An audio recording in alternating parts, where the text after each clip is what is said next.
Pendant la promotion de son film Stargate en 1994, le réalisateur Roland Emmerich s'est fait demander par un journaliste pourquoi il a décidé de faire un film à propos d'extraterrestres quand lui-même à la base n'y croit pas. Le genre de question très pertinente que Michael Bay doit souvent se faire demander à propos de Transformers. Et c'est pendant que Emmerich répondait au journaliste qu'une idée à 817 millions de dollars est apparue dans sa tête.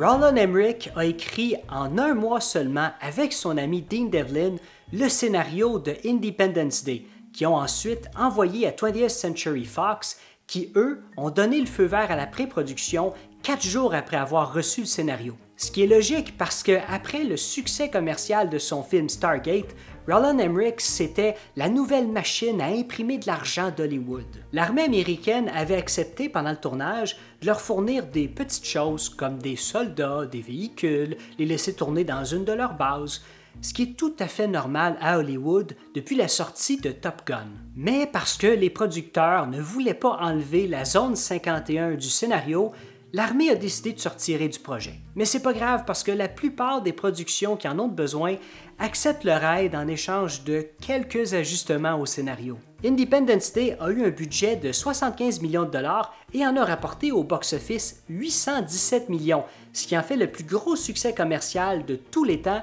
jusqu'à la sortie de Titanic l'année suivante. Le rôle du président des États-Unis, qui est interprété par Bill Pullman, avait été écrit au départ pour Kevin Spacey, et c'est un des cadres chez Fox qui était contre l'idée parce que selon lui, Kevin Spacey n'allait jamais devenir une célébrité.